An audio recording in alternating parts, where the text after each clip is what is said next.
What's going on, everybody? Welcome to the show. We're back. We're back with some Simply Sessions. My friend Nico is rejoining me after, a little time apart. Distance sometimes makes the heart grow fonder. So I'm glad to have him back. We're going to be talking about a lot of stuff. The Restrict Act looks terrifying as hell, so we'll touch on that. Lots of regulators going to regulate kind of stuff, but also pushback against CBDCs. So we'll be touching on a little bit of everything. As always, this is live. Anything can happen. So I defer to my friend Bill here. We'll do it live. Okay. We'll do it live. Fuck it. Do it live. I'll write it and we'll do it live. And thing sucks. If you have not already, like, subscribe, share, all those things really do help a ton getting more eyeballs on this content. I am Ben with the BTC Sessions. This is your daily session.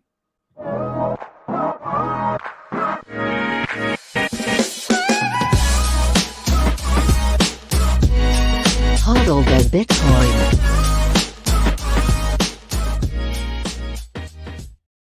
Before we dive in, let's take a look at where we are in the market right now. This is timechaincalendar.com. We're sitting at $28,108 per coin. A single US dollar will pick you up 3,558 sats. 92.06% of all Bitcoin have been mined. That's 19.33 million of them. In terms of fees, next block, you're looking at 27 sats per byte. Even if you're willing to wait a little bit, 15 sats per byte or so should do you. Mempool, not as backed up as it was earlier in the week and late last week. We got up to 1 gig sitting in the mempool. That's crazy. It's back down to 529, still more than the default on most people's nodes. So you may see some transactions purged there if you set a low sats per byte. But nonetheless, things chugging away. TikTok next block. Shout out to sponsors of the show, hodlhodl.com. If you are stacking sats and you have a few priorities in mind, peer-to-peer trading, instant self-custody, no KYC, hodl, place to be. You can head over there, sign up with nothing more than an email address, be trading peer-to-peer, stacking non-KYC sats in no time at all. They also have a peer-to-peer lending platform in which nothing is ever rehypothecated. So you can check out that as well. And have you seen this new dashboard? It's pretty slick. Everything is so quick. You can set up an order in like 20 seconds or 30 seconds. It's crazy. So check it out. Anyways, up next, CoinKite.com. Love these guys. If you're looking to secure those said non-KYC sats, get it on a cold card Mark IV. This thing is a beast. I've done a hell of a long, lengthy, descriptive video of it, teaching you how to use not just the basics, but all the advanced stuff. And on top of that, I'm going to be doing a workshop in Miami for that. If you're curious about that, stick around to the end of the video or go to btcsessions.ca. Nonetheless, CoinKite, they've got tons of stuff. Tap Signer, Sats Card, Block Clock, all kinds of great swag over there. And coming down the pipe soon, the Cold Card Q1. You can reserve that now. I already have. So check them out. CoinKite.com. Use code BTC Sessions for 5% off everything in the store. Now, if you want to go beyond single sig and dive into multi-sig, Nunchuk has an absolutely badass assisted multi-sig setup with built-in inheritance planning. It's super easy to onboard. It walks you through every step of the way, everything you need to do.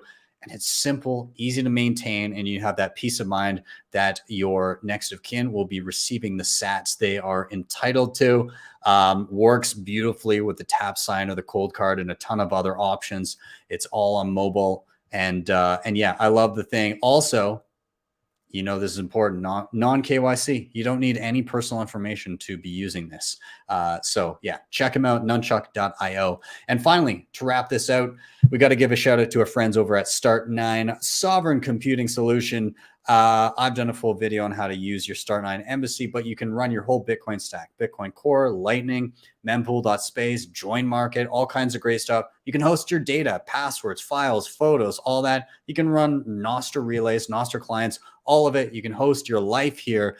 Check out start9.com for something lower key. You can get the Embassy One, or if you're looking something super beefy to host your whole life on, the Embassy Pro cannot steer you wrong. And before we bring in Nico, let's do a couple shout outs on fountain.fm. The boostograms there. A few things from, reading back a little bit. But Michael, we got some hearts from you, 500 sats. Thanks, buddy. Coach Carbon, LOL, when you hear Ben shout you out and you think, hey, I know that name. Hashtag value for value. Owen says, always enjoy the news roundups. The only podcast I listen to where the term tip touching is used. Candidate Block says, quick tip for touching tips. Man, people are loving the tip touching. It's happening. Nolan Bowerly is one of a kind, very interesting from Hansa. Mab says, I've got a name for the trophies at the Bitcoin Movie Awards, the biddies. I love the biddies. Second Breakfast says, fiat has made the unproductive class the richest in our society. The people who are able to produce and build things we cannot live without should be the ones compensated the most for their hard work. I think Ron Swanson puts it best. The three most useless jobs are, in order, lawyer, congressman, and doctor. Weekly Huddle says, abs always be stacking and memeing. And Mo BTC Dick, my favorite name, have heard 23% of the hash rate is now hydroelectrically produced. Does this mean Canadian miners are putting in serious work? Canadian and elsewhere, I'm sure. Anyways, thank you guys all for the boostograms. Much appreciated. But from now, we're going to bring in our good buddy. Hey, man, I missed you. It's been far too long. It's been too long, man. I've had Ben withdrawals. I wake up in the middle of the night. I miss you, but I remember I could just always watch you on YouTube. So I just turn on a tutorial video. I'm like, all right, he's back. We're here. I'm in your living room. Let's redecorate here. Bam. Boom. Beautiful. Well, I'm glad to have you, man. There's been a lot going on. We were away last week, but yeah, man, it's been wild. So, I mean, what's been top of mind for you? What's been going on? Yeah, man, so many news. So many things have happened, and we also have to catch up a little bit on, on what's been going on, right? So, what do you want me to pull up first? You know what? Before we get into the news stuff, I think this was breaking. I think finally, Ben. We're on an echo chamber. Okay, Bitcoin content that we have, content creators have to understand what you say is within an echo chamber. But I believe that finally that echo chamber is starting to break. And who do we have to thank for that? We have Max Keiser to thank for that, right? So, anyways, if you can play I got him right here. All right, here we go. Actually, is really simple, and a lot of people are wondering what to do, and it's like, have a family. Get out of the cities and make money. Get the chickens. Yeah, man. Be more self-sufficient. Allocate your money properly. I can hear Max Keiser screaming, "Buy Bitcoin." Move to El Salvador. I don't know about moving to El Salvador. That's what Max wants. Me personally, though, I think crypto is another venue. If everybody listening to this show 12 years ago bought Bitcoin, the culture war would be over, because you would have millions of Bitcoin millionaires controlling industry and snapping their fingers and just doing whatever they want. I think a lot of it is an example of how little faith people have in the US dollar. That's why crypto is doing so well. The hold is like you're supposed to periodically, or this is what they say, every week or so often you put money into Bitcoin, like you put a small percentage in, because it's where you save a store of value. And then, like with any investment, you take only a little bit out. So you're putting more in than you're taking out, but it's because the value is increasing. Okay. So this is the theory. I'm not telling anybody to do anything. I don't give financial advice.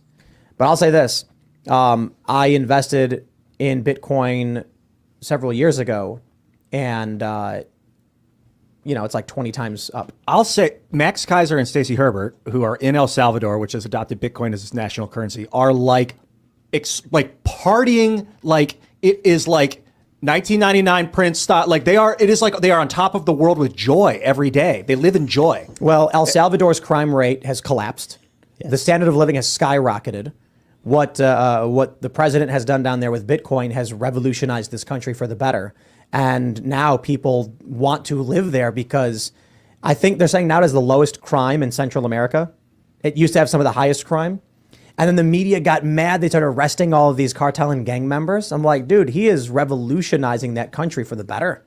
And I'm like, Luke is telling me to get property down there to create like a hub so we can go down periodically. And I'm like, Does Luke have property there? and not a bad idea. It's getting expensive though because now everybody's it's getting nice. The words El Salvador translates to the savior.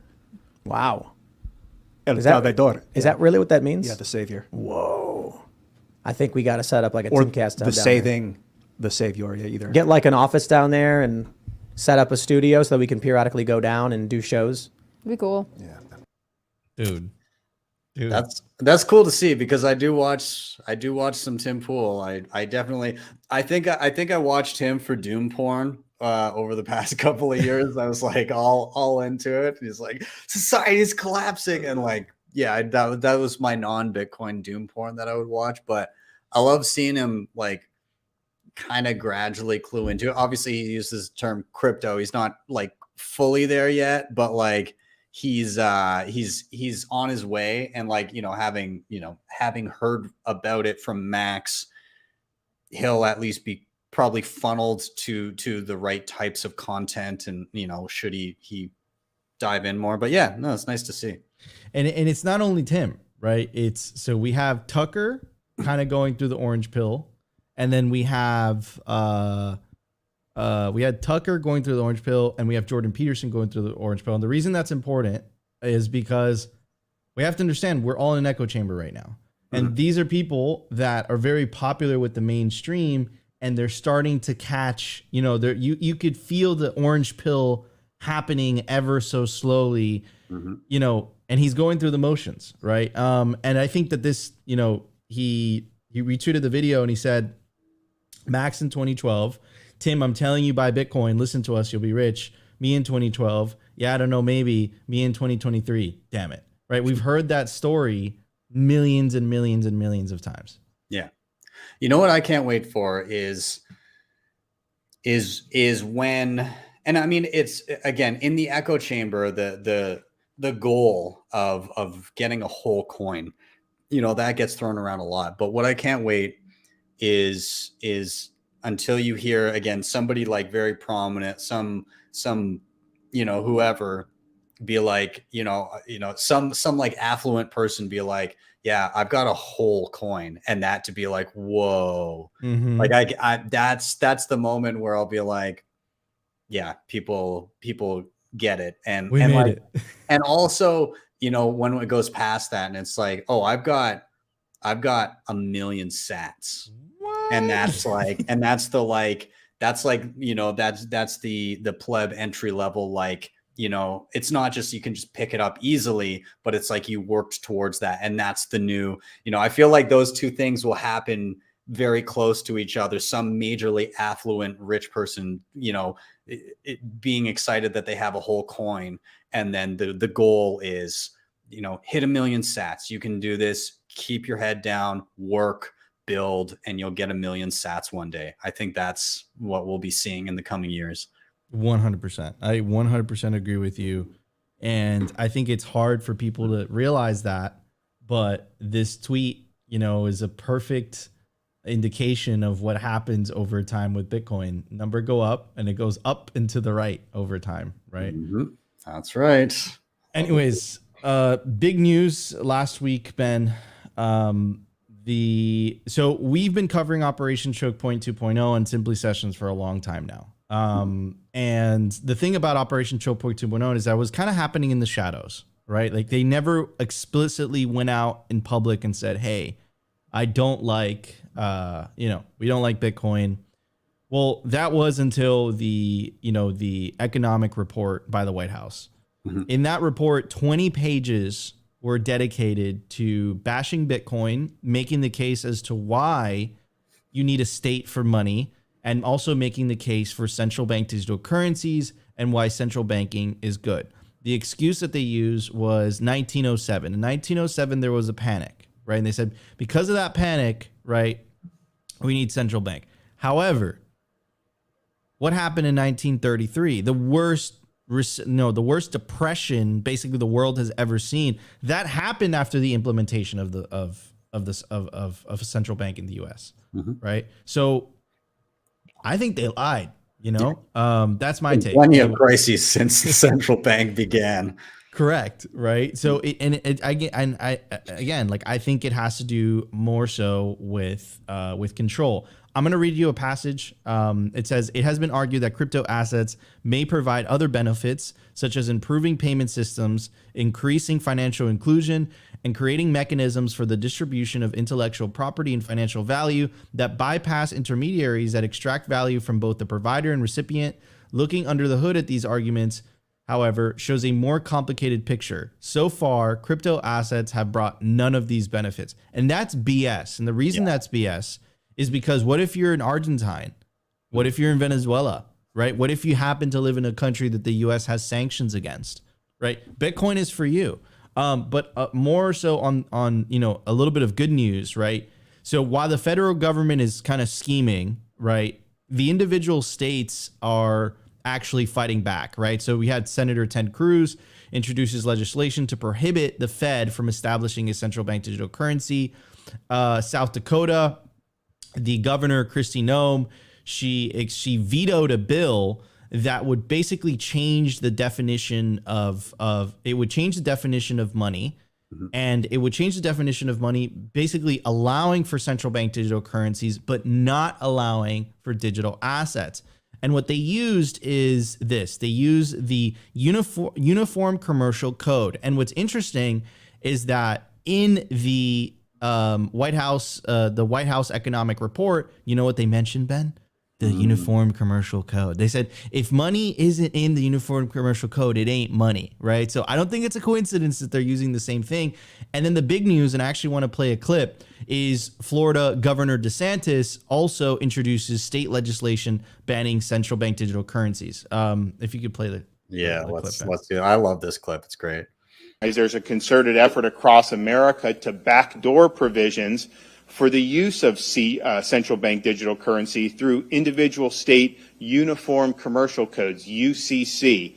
Uniform commercial codes intended to provide for standard governing laws for commercial transactions across state lines and is set by an independent commission of, quote, experts to seek uniformity in state laws. Now, while legislation to apply recent recommended changes to the UCC has been introduced in about 20 states, no bill has been introduced in the Florida legislature, and if they were to pass a bill, I would veto that bill. However, given the risks associated with a federally sanctioned centralized bank of digital currency, today I'm here to call on the legislature to pass legislation to expressly forbid the use of CBDC as money within Florida's Uniform Commercial Code. This will ensure that Florida continues to be a state that supports innovation in the financial sector through the market while protecting against government surveillance over your personal finances. But our legislation shouldn't stop there. Given the continued increase in Chinese influence in worldwide affairs and increase in plans to adopt CBDC worldwide, our legislation also prohibits any CBDC issued by a foreign reserve or government-sanctioned central bank. Ooh, spicy. Spicy, brother. I like how the podium says Big Brother's digital dollar. Like it's framed perfectly. It's exactly what it is. But I'm glad that narrative, that calling it for what it is, it has reached enough people in high places that understand that this is how inevitably it will be used, which is fantastic. 100%. And, we're seeing the separation of money and state play out. You're seeing the top heavy federal government saying, heck no. And then the game theory is playing in. Individual states are saying, you know what? This thing ain't so bad. I don't know what you guys are really talking about, but the forces of darkness are converging. We're seeing it. And I think that the fight is coming out of the shadows and it's starting to get more into the forefront. In 5 years, bro, like I feel like this is going to be a predominant election issue all around the world. Right. I think that it's not red or blue. It's not right or left. It's orange, green. Right. Yeah. And I think that is going to be more and more obvious as time progresses. I love that. Orange versus green. Oh, man. Imagine being on the green side. Oof. It's not looking good. They don't have tips, bro. Yeah, I know. They don't. They can't. The tips will never be touched if you're on team green. Oh, man. Yeah, good times. I've got to say on the state by state thing, the one thing I do really envy about like from Canada to the US is that you guys have that as much power as the federal government is taking, you have much more power on a state by state level, and the ability to freely move and vote with your feet and go to where you're treated best within your own country is one that we don't exactly have here. Now, I will say that Alberta's doing a good job of pushing against that. And, our premier here, Danielle Smith, is indeed a Bitcoiner and is an advocate of, individual choices and pushing back against kind of the federal government, but we don't have those types of powers here on a province by province basis. So we'll see how that progresses here. I'm hopeful of like anywhere in Canada that, this would be the province to say, nah. And I would love to see something out of Danielle Smith that says like, hey, if there's a CBDC coming down the pipe, like not here. Yeah. 100%. So let me ask you something. Have you met this person? Have you met the premier? She used to have a radio show and she had me on 3 times to talk about Bitcoin. That's awesome. Yeah. So you're like a local legend. Well, hopefully she remembers me. Although she will remember me because she had money in Quadriga and I kept on saying, get it off. You need a hardware wallet. And she learned a lesson the hard way. But, Ooh. I was given good advice. So, and she does know a bunch of the good Bitcoiners in and around Calgary. So, yeah, I think she's got her head on her shoulders. Right. Can I get your autograph? Well, I'm gonna get her to sign my chest. Oh man. All right. So moving on. So CZ and Binance in trouble. CFTC alleges world's biggest shitcoin casino shrieked rules. Case was filed in federal court in Chicago Monday. Let's go through some of the rules that he broke, or allegedly broke, better said. The CFTC alleged in federal court in Chicago that Binance and its CEO, who is known as CZ, routinely broke American derivatives rules as the firm grew to the world's largest trading platform. Binance should have registered with the agency years ago and continues to violate the CFTC rules, according to the regulator. Here is Joe Carlasara. And he's a lawyer and he went through some of the things and he says, public service announcement, if you suffered a significant losses trading on Binance or Binance.us or Binance, you might want to consult with an attorney now that we have learned of the CFTC's allegations that Binance and CZ were actively trading against their customers without disclosures. And there was a Corey Shorty that he released about a week ago. Mm-hmm. Where he made the case. He said, look, Binance, is fixing the books, right? And then this came out a week later, right? So apparently this was obvious for a long time, and this is why Bitcoiners are always saying, don't shitcoin, it's bad for you, stick to Bitcoin. This doesn't surprise me whatsoever. Now, here's the thing though, Bitcoin and crypto, it's an international phenomenon, right? So Binance could just say, you know what, US, have fun. Does the US have jurisdiction if this is an international company? Like, what's the deal there? I think they're gonna have a hard time, in my opinion. I mean, yeah. I mean, it really depends. I think it's difficult in the way that,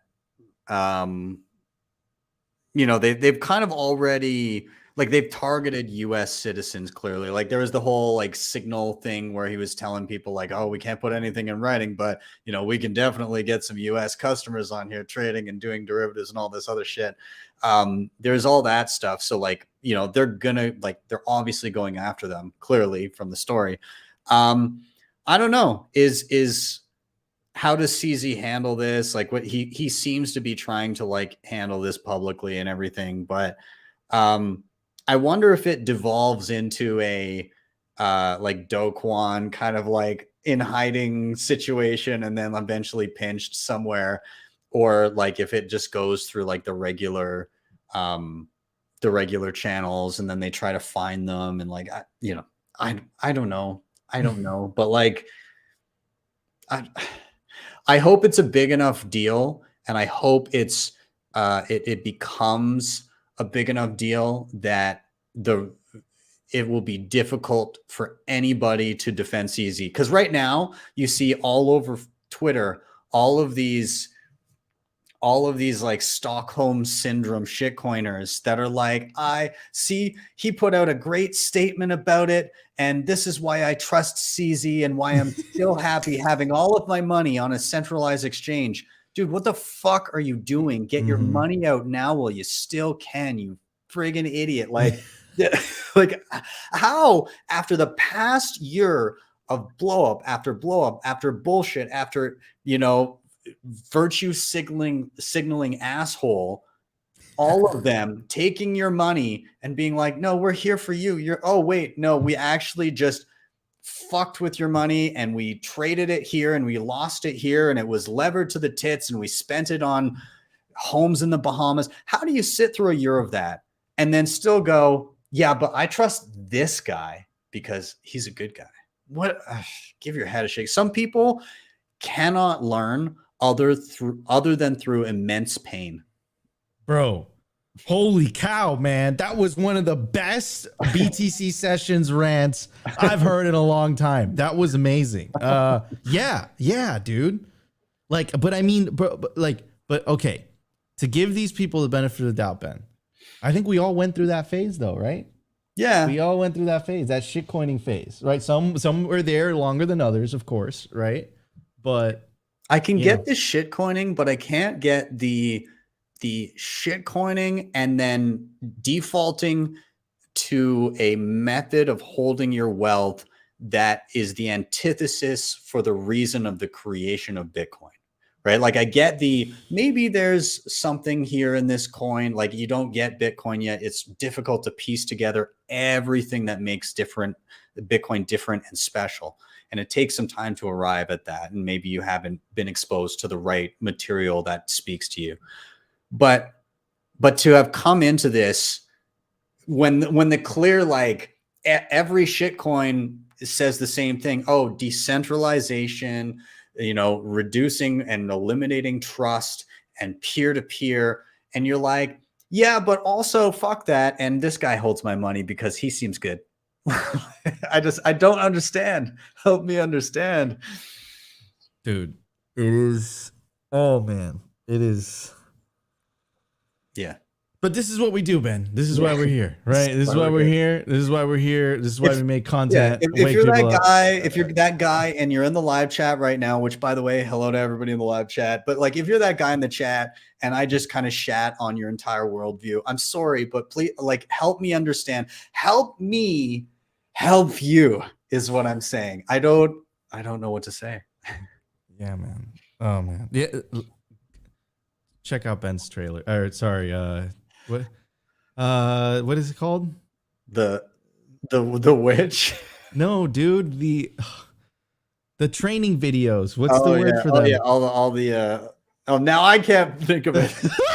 All the tutorial. The tutorial. Yeah. There we go. I think I do it for 7 years and I can remember the word of what it is.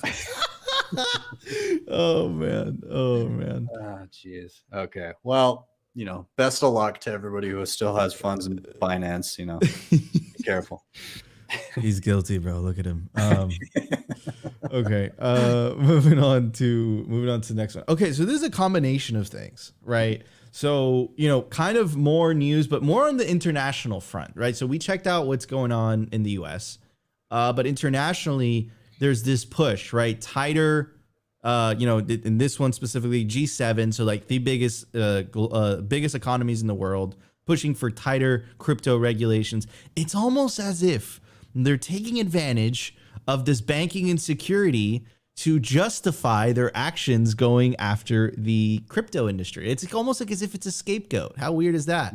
Right. And then here is more AML, KYC type of restrictions and things. Right. So, and it's really interesting, right? This €1,000 limit. What are the dude, I'm forgetting words today. What are the consequences of that for wallet providers in Europe, right? Mm-hmm. So, for desktop, you're not going to have a problem, right? It's open source software. But if you have an iPhone, and an iPhone has an app store and it's a closed garden, right? What do you like? And then, it's this type of regulation passes in Europe. Is your Bitcoin wallet on your iPhone going to force you to KYC in order to send $1,000? I know it sounds absurd to many Bitcoiners, but it is a clear and present danger. Make no mistake. Yeah. Right. So I don't know what the consequences of this will be. Here I find this absolutely hilarious. Elizabeth Warren, this apparently is she's running a re-election on this message, right? Elizabeth Warren is building an anti-crypto army. Warren for Senate. I mean, I don't know what to think of that. Somebody had a good take. They're like, running this as your campaign going into a halving. Oh, Gladstein. Yeah. Oh man. And then check this out, Ben. This is spitting in your face and then slapping you. What really drives inflation, profits, or wages? When prices are high, workers request higher wages, so firms raise prices again, and so on. If this tit for tat approach continues, everyone will end up poor. Bro. I love the sentiment where they're effectively being like, stop asking for more money or else you're going to be poor. We know shit's expensive. Stop complaining. Stop asking to be able to afford your bills or else you'll be poor. But I am poor. What? Like it's such a, it's not us, it's you, is basically what they're saying. They're responsible. And they're saying, oh, it's because you peasants are asking for more money. Like, come on, Ben. Yeah. Their mematics are terrible. This is terrible mematics, bro. I like how they start with when prices are high. It's like, okay, yeah, but what happened just before? Step back like one step. What happened right before the prices were high? Can you detail that step in the process for me? Because you're detailing the result, like all the steps after the thing that made prices high. You're like, well, something happened and then prices were high and then people requested higher wages and then firms raised prices because they have to pay higher wages and then so on and so forth. The tit for tat came from you. You printed money. The money is worth less. The people who have the money first get to purchase things, but then so much sloshes around that there's not additional goods and services available. There's more money. So that means that all of the money in circulation has to represent those goods and services. Naturally, it's going to be worth less stuff. The amount of stuff is the same and the amount of money is more. Yeah. I mean, how do you combat this? I have no idea. Yeah. I guess just keep making content, I guess. The ratio, somebody in the chat, by the way, Ken says ECB got massively ratioed. They did. All the reply tweets were fantastic. Yep. No, they were great. I mean, this is the power of Twitter, and this is why it's so important. Like, even if you don't have a big account, whatever, just put your comment in there. Every tweet counts, right? I see someone in the chat talking about the Restrict Act. So, and it was the title of today's video.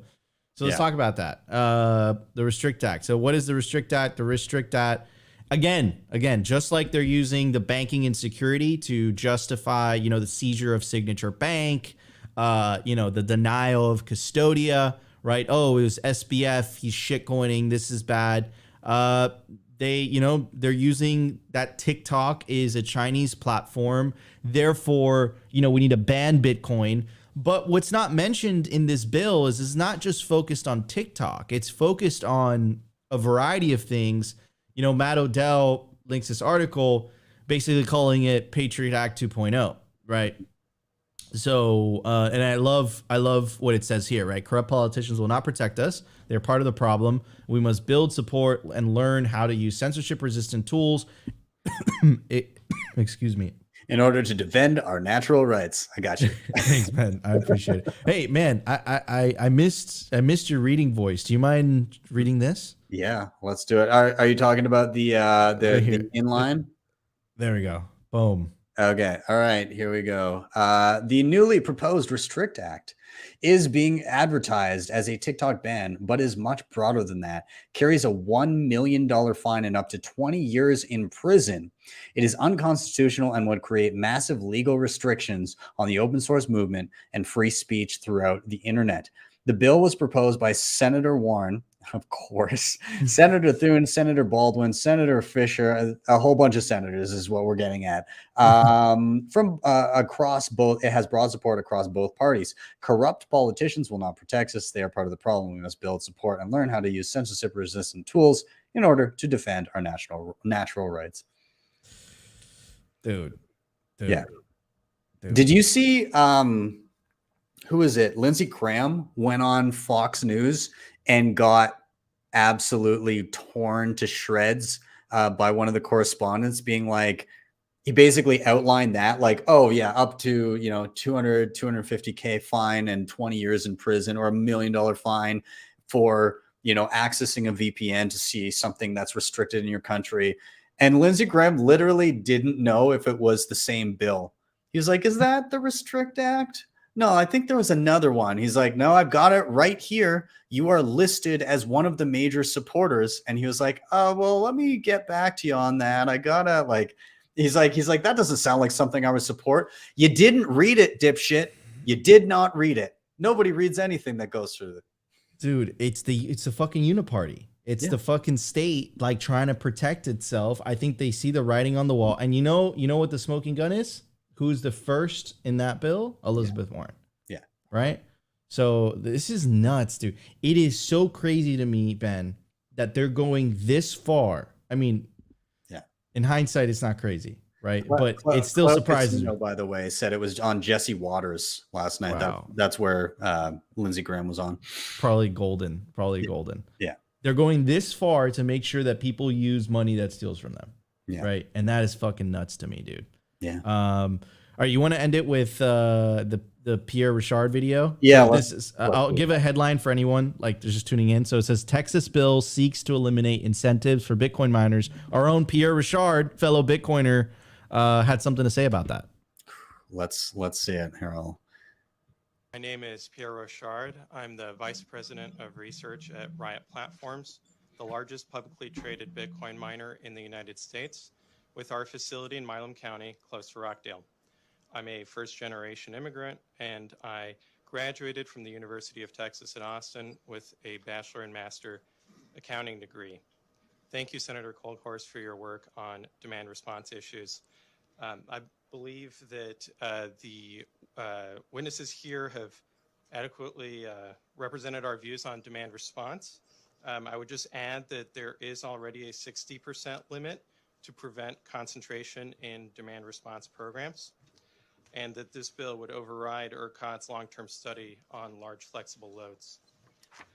With regards to Chapter 312 temporary county tax abatements, these abatements have helped attract Bitcoin miners to Texas, and they've created hundreds of rural jobs. Bitcoin miners are the #1 employer in Rockdale. Bitcoin miners are also the #1 taxpayer to Rockdale ISD. Bitcoin mining is good for rural education. Milam County has record sales tax revenue thanks to Bitcoin miners. Even if you are skeptical of Bitcoin, these abatements have been highly effective at revitalizing rural communities. It is also in our national security interest to mine more Bitcoin here in the United States and take market share away from foreign adversaries like Russia and China. We should not add unnecessary regulatory burdens or raise taxes on this strategic and innovative industry. For these reasons, I recommend to vote against SB 1751. Bitcoin is freedom money. It empowers people so that they can earn, save, and spend their money without relying on or trusting government central banks. Thank you. Mr. Richard, any questions? I have one quick. Ooh, I like that one. Oh, you're muted, buddy. You're muted. You look so excited too. Pierre Richard 2030 for president. All right. I'm saying it right now. I love that he threw in the national security and the again, like freedom money. Like I love that he threw that in there. I don't know. Again, he's dealing with normies that are setting legislation. I don't know that they're gonna I mean, maybe like freedom money, Texas, that might go well, but like, yeah, I don't know. Well, we shall see. But you know, I think he's a good guy to have up there. I'm glad he's on our side. That's for sure. Yeah, 100%, dude. Thank you for coming and filling us in. I'm looking forward. Miami's coming down the pipe soon. I think we're like less than 50 days out now, like 49 or 48 days out. And yeah, we're going to be having fun and stacking sats and touching tips and doing all kinds of stuff.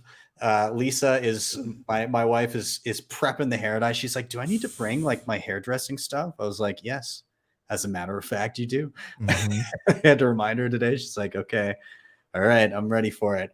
And yeah, it will happen.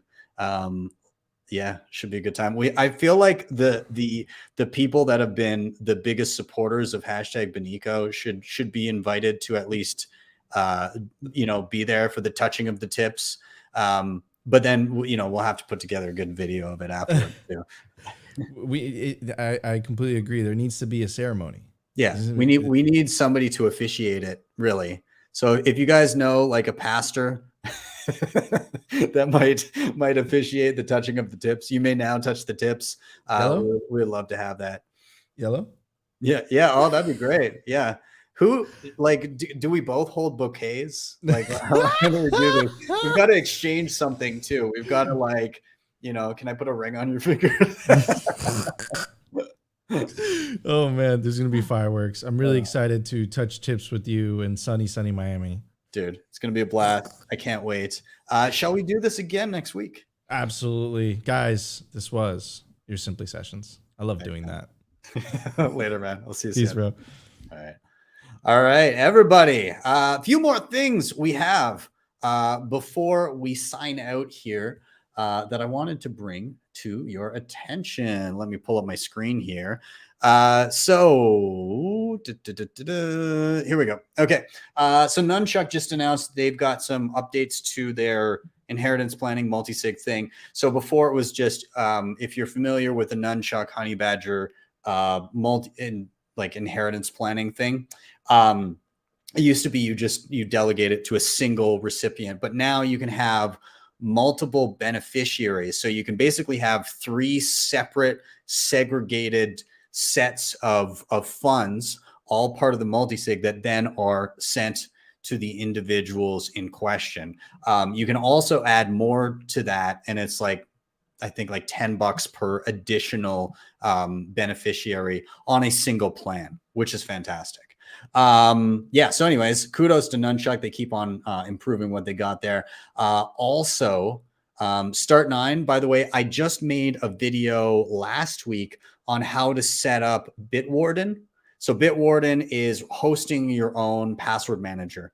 And so I did a video on how to set it up and everything. I showed how to access it via mobile on Android only, because iOS, you couldn't do it. You had no way of allowing Tor to utilize Vault Warden. Well, now it does work. So if you're on iOS, just know that the latest Vault Warden enables HTTPS for .onions. So that means you can now connect your iOS Bitwarden app to your Vault Warden server over Tor. So if you were on that and disappointed that you couldn't do no mobile last week, well, there you go. Now you can. Awesome. Just follow the same steps in my video.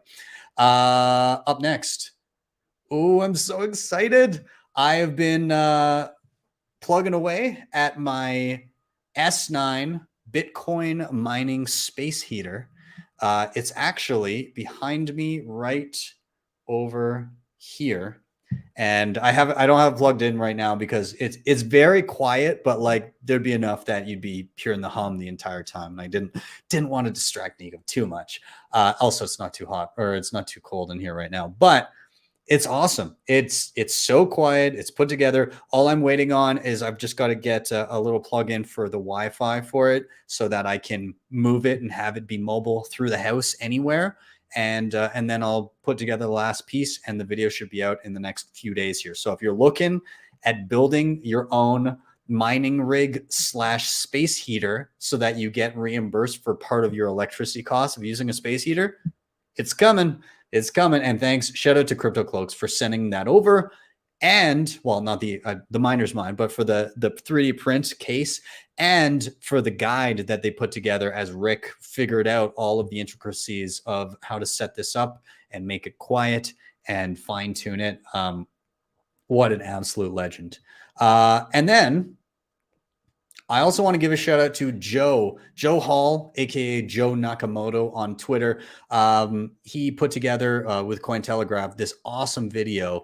And if you're listening only right now, the tweet here says Bitcoin mining is a force for positive change. Check this example of how Farmer Tom harnesses the power of a decentralized protocol, cows, and Bitcoin. Please watch, retweet, and share with your mom, dad, friends, and gran. And the video is how Irish farmers are turning cow poop into digital money. So anyways, it's on YouTube. Highly recommend. Awesome video about how people are just integrating Bitcoin into their regular lifestyles and like using waste to be repaid, which is fantastic. Tomorrow, why are we bullish? Very excited. Island Osorio, Eric Yakes, author of The Seventh Property, which is an excellent book. And we've got Justin Orkney as well. It's going to be a blast. Join us. It's going to be a good time.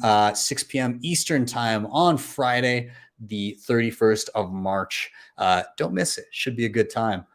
Bitcoin Miami. Me and Nico talking about it a ton. Very excited. It's coming down the pipe. May 18th through 20th in Miami Beach, Florida. And you know what? I'm going to change that. May 17th through 20th in Miami Beach, Florida, because I'm doing my workshop the day before.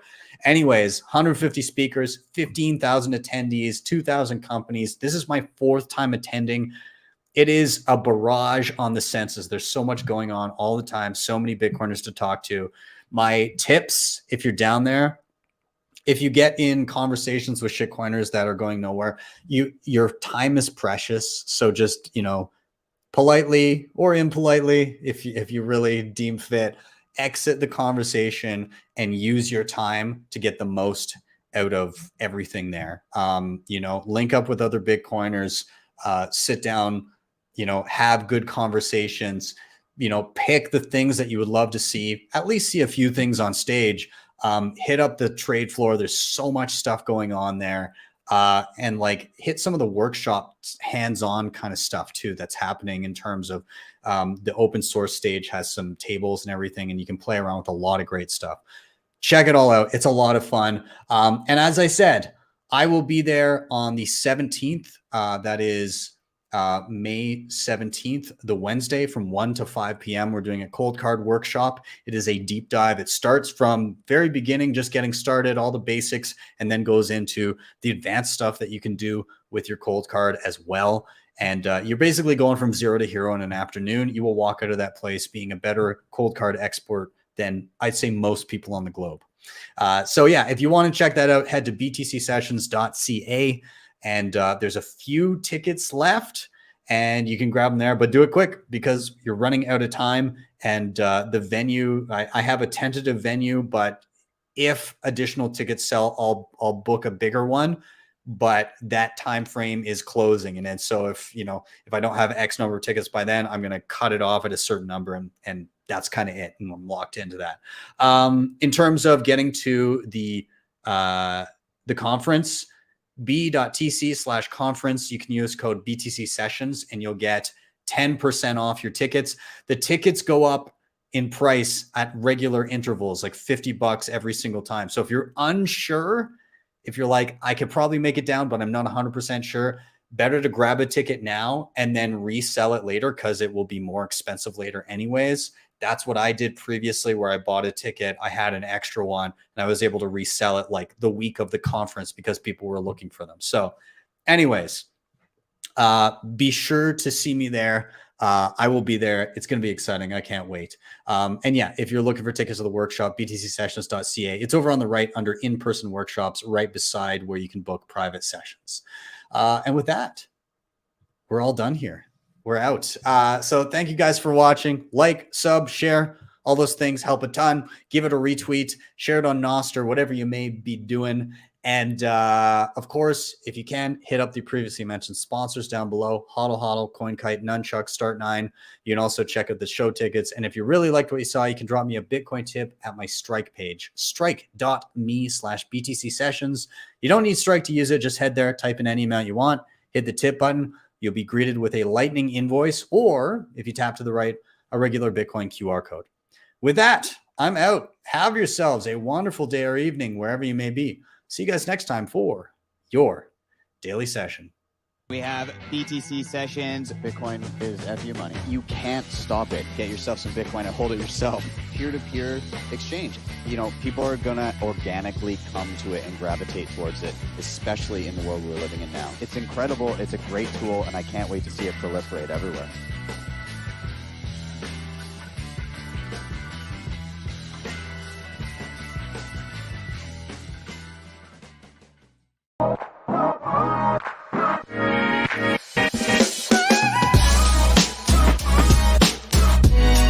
Hodl the Bitcoin.